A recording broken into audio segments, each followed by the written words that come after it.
भारत और पाकिस्तान के बीच भयंकर जंग के बादल छिड़ चुके हैं। अमेरिका सरीखे देश भारत को सैन्य सपोर्ट पहुंचा रहे हैं, तो चीन बांग्लादेश और तुर्की पाकिस्तान के साथ हैं। भारत के साथ आधी दुनिया आ चुकी है, लेकिन इस तनाव भरे माहौल के बीच एक ऐसे देश का नाम सामने आया है जो तबाही का दूसरा नाम है, जिसके नाम से दुनिया कांप उठती है। जी हाँ, उस देश का नाम है नॉर्थ कोरिया। जी हाँ, वही तानाशाह किम जोंग उन का देश। भारत पाकिस्तान के बीच भयंकर तनातनी के बीच नॉर्थ कोरिया के स्टैंड को लेकर जबरदस्त अपडेट सामने आया है। सवाल है कि क्या होगा अगर भारत और पाकिस्तान के बीच जंग छिड़ जाए? दुनिया का सबसे रहस्यमयी तानाशाह किम जोंग उन तब क्या करेगा? क्या किम जोंग उन, जिसे कभी पाकिस्तान ने परमाणु बम बनाने में मदद की थी, वो बदले में फिर से दोस्ती निभाएगा? या वो भारत से पंगा लेने की हिम्मत नहीं करेगा? वो किम जोंग उन जो अमेरिका के किसी राष्ट्रपति को नहीं बख्शता, पीएम मोदी के खिलाफ आज तक एक शब्द क्यों नहीं बोला?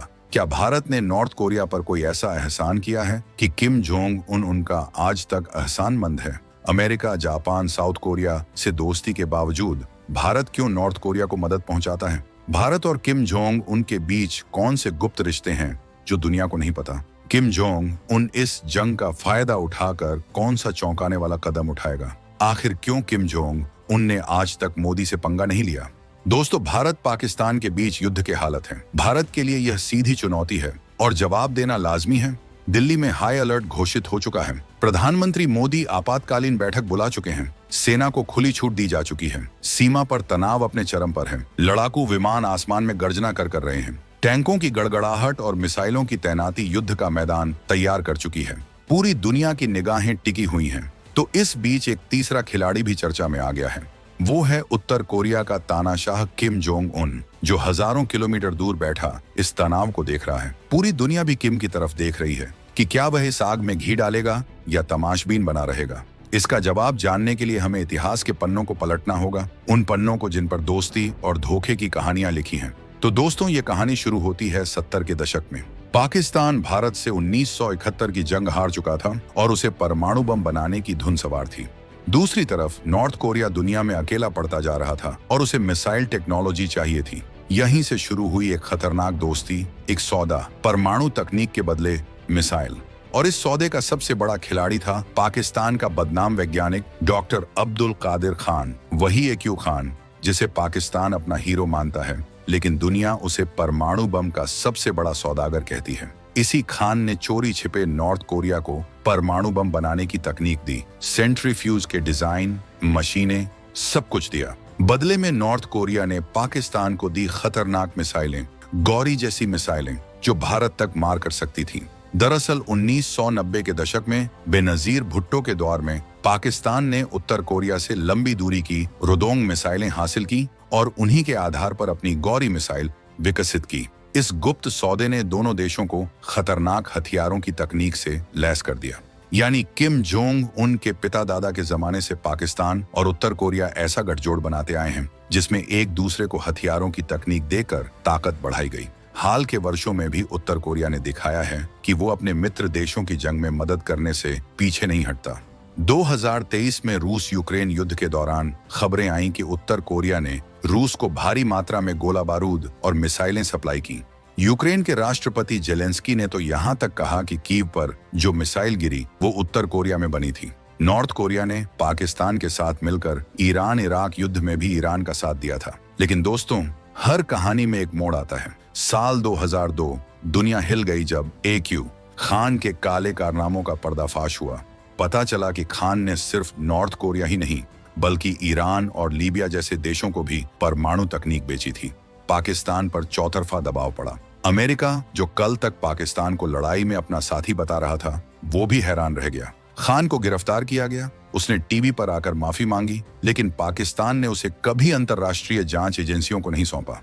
इस स्कैंडल के बाद संयुक्त राष्ट्र ने नॉर्थ कोरिया पर कड़े प्रतिबंध लगा दिए। अब नॉर्थ कोरिया के लिए खुलेआम हथियार या परमाणु तकनीक बेचना लगभग नामुमकिन हो गया। हालांकि दोस्तों, अब वक्त नई करवट ले चुका है। जो किम जोंग उन ईरान की मदद कर सकता है, रूस की मदद कर सकता है, वो पाकिस्तान की भी मदद भी तो कर सकता है। पाकिस्तान और उत्तर कोरिया की पुरानी यारी ऐसे वक्त काम आ सकती है। जब पाकिस्तान भारत से युद्ध लड़ रहा है तो क्या किम खुलकर उसके समर्थन में आएगा? इस्लामाबाद से खबर है कि पाकिस्तान सरकार ने चुपचाप प्योंगयांग से संपर्क साधा है। चर्चा है कि पाकिस्तान ने किम जोंग उनसे सैन्य मदद की गुहार लगाई, खासकर लंबी दूरी की मिसाइलें और परमाणु से जुड़ी सहायता। पाकिस्तानी फौज जानती है कि उत्तर कोरिया की लंबी दूरी वाली मिसाइलें और घातक हथियार भारत को डराने में काम आ सकते हैं। भारत भी भली भांति जानता है कि अगर पाकिस्तान को कहीं से सबसे खतरनाक मदद मिल सकती है तो वह उत्तर कोरिया है। दिल्ली में खुफिया एजेंसियों को चौकस कर दिया गया है। रॉ और सैन्य खुफिया विभाग उत्तर कोरिया पाकिस्तान के हर संभावित चाल पर नजर रखे हुए हैं। अमेरिकी CIA ने पहले भी इशारा कर चुकी है। भारतीय खुफिया एजेंसियां कोई जोखिम नहीं लेना चाहती। भारत अपने राजनयिक संपर्कों को पूरी ताकत से इस्तेमाल कर रहा है ताकि किम जोंग उनको सख्त संदेश दिया जा सके। मॉस्को से कहा गया है कि वे प्योंगयांग को काबू में रखें। वैसे दोस्तों, पाकिस्तान और नॉर्थ कोरिया की दोस्ती मतलब और सौदेबाजी पर टिकी थी। वहीं दूसरी तरफ भारत ने नॉर्थ कोरिया के साथ एक अलग ही रिश्ता बनाया। ये रिश्ता शुरू हुआ 1962 में कांसुलर संबंधों से और 1973 में पूर्ण राजनयिक संबंध बने। भारत ने गुटनिरपेक्ष आंदोलन के सिद्धांतों पर चलते हुए नॉर्थ कोरिया से दोस्ती की।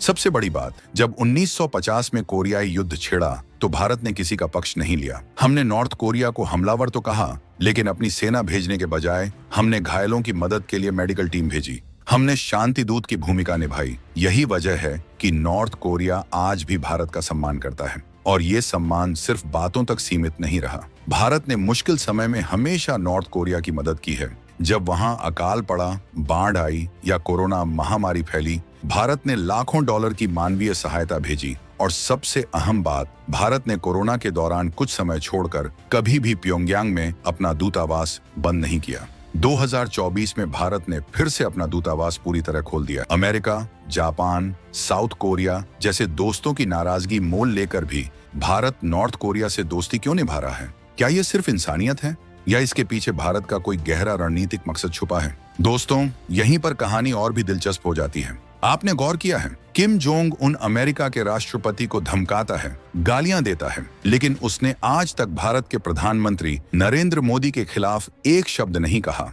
तो दोस्तों, किम जोंग उन एक शातिर तानाशाह है जो सिर्फ अपना फायदा देखता है। अमेरिका उसका सबसे बड़ा दुश्मन है, इसलिए वो उसके खिलाफ झर उगलता है। लेकिन भारत ने कभी नॉर्थ कोरिया को धमकी नहीं दी। भारत उसके लिए एक खिड़की है, बाहरी दुनिया में झांकने की, मदद पाने की। भारत वो पुल है जिसका इस्तेमाल वो पश्चिम से बात करने के लिए करना चाहता है, क्योंकि रूस, चीन या पाकिस्तान कभी भी उसके लिए यूरोप के दरवाजे नहीं खोल सकते हैं। ऐसे में वो भारत को या भारत के नेता को नाराज बिल्कुल नहीं करना चाहेगा और भारत भी इस चाल को समझता है। भारत का दूतावास प्योंगयांग में सिर्फ दोस्ती के लिए नहीं है, ये भारत की आंख और कान है। भारत वहां बैठकर नॉर्थ कोरिया पाकिस्तान के बीच चल रही किसी भी साठगांठ पर नजर रखता है। 2018 में नॉर्थ कोरिया ने भारत को भरोसा दिलाया था कि वो ऐसा कुछ नहीं करेगा जिससे भारत की सुरक्षा को खतरा हो। ये भारत की कूटनीति की जीत थी। दोस्तों, एक बार उसने कश्मीर पर पाकिस्तान के इशारे पर उल्टा पुल्टा कहने की जहमत उठाई थी, तब उनकी विदेश मंत्री को भारत ने राइट टाइम कर डाला था। और तब से लेकर अब तक किम जोंग उन या उनकी टीम ने भारत के खिलाफ कुछ भी करने की जहमत नहीं उठाई। बड़ी बात तो यह है कि नॉर्थ कोरिया अपनी स्कूली किताबों में भारत को महान और पश्चिमी देशों, खासकर अमेरिका और यूरोप को खराब बताता है।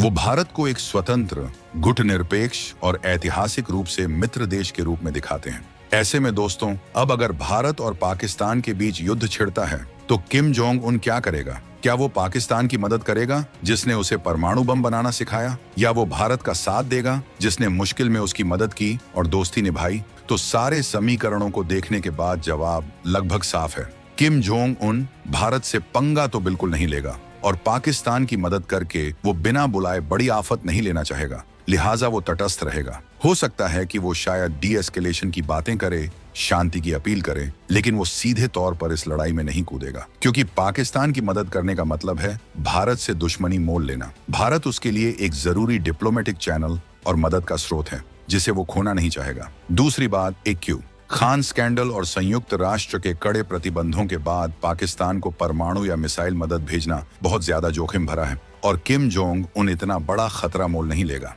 तीसरी बात, चीन और रूस, ये दोनों देश नॉर्थ कोरिया के करीबी हैं। ऐसे में किम जोंग उन शायद वही करेगा जो रूस और चीन कहेंगे, और रूस भारत का दोस्त है। चौथी बात, किम जोंग उनकी प्राथमिकता उसका अपना देश और अपना शासन है। वो दक्षिण एशिया के युद्ध में उलझकर अमेरिका या दक्षिण कोरिया को कोई मौका नहीं देना चाहेगा। यानी दोस्तों, जो लोग सोचते हैं कि किम जोंग उन पाकिस्तान का साथ देगा, वो शायद गलत हैं।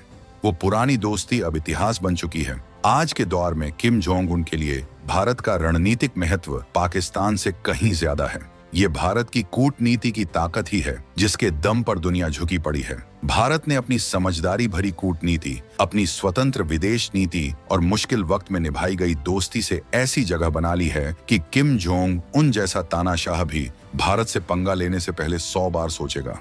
वैसे आपको क्या लगता है? कमेंट करके जरूर बताएं।